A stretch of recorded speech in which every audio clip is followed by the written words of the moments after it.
The bill is passed without objection. The motion to reconsider is laid upon the table.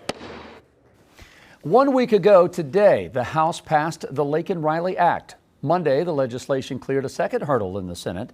Senators voted to proceed to the legislation, allowing the chamber now to begin debate. The legislation would mandate federal detention of immigrants without legal status accused of theft, burglary, and other related crimes. Democrats who voted against the bill say that they're concerned over who would pay for it. They're also concerned that it gives state attorneys general too much power when it comes to federal immigration policy. We're joined now by Chief Legal Analyst Conleth Rhodes to break this all down. We can start with the state's attorney general and the power they would have. I mean, they could go and sue the federal government. That could jam up the court systems there. It's not so much what happened to Laken Riley. That was a tragedy. What's the issue with the amount of power? The amount of power, that great question. This is a constitutional issue. The federal government is the sole responsibility of immigration. Look back to what happened during the Biden administration. Texas attempted to do things with immigration, putting up the barriers, putting up little things in the water, and the federal government sued to stop them from doing that. Why? Because within the context of immigration, the federal government has 100% control and dictation over how that happens. And so while you have states attempting to do a number of things, and I can understand and appreciate why, if you're living on those border states where you're seeing this as an issue consistently happening over and over again,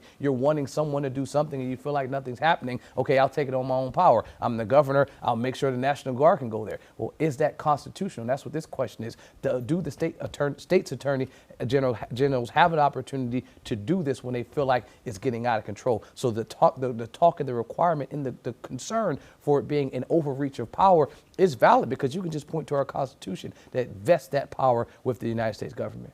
Okay, so does this get in the way of ICE doing their work, or would they be working alongside You would think ICE? that it would be a coordinated effort with ICE on the federal side, right? But the concern with it, and if you look at how this plays out, if you have a state attorney general make a determination of what needs to happen with immigration in terms of being able to deport folks, there's been variations of this on this federal law on the states that have attempted to implement things. We're giving state judges an opportunity to say, this person's here illegally, you can go ahead and send them back. Well, that's circumventing. So that's not in conjunction with, that's more going around. What this is attempting to do is unify this and allow folks to work and operate on the same page. But there is a hesitation with states making sure that they don't overreach their boundaries, which sometimes it seems like some of the things that have been implemented before this act has been trying to get in place on the state level was an attempt to do that. I understand again that there is a massive problem with trying to figure out how you stop this from occurring. But that isolated incident, what would happen with her,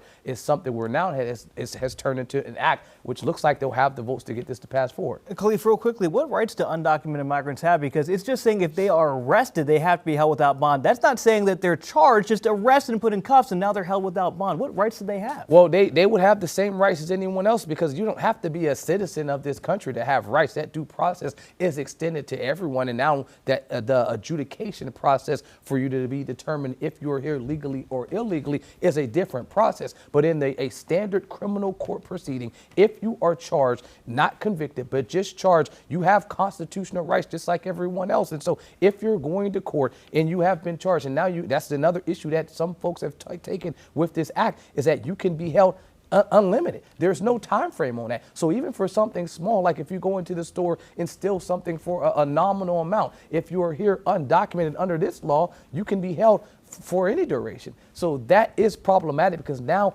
it leads to some undue delay. It leads to some due process violations. And so regardless if they are not here legally, our Constitution requires that we treat every criminal defendant with the same set of standards and rules. All right, we'll keep following it, seeing if Trump does sign this into law, if it continues to pass. All right, thank you, Conleth.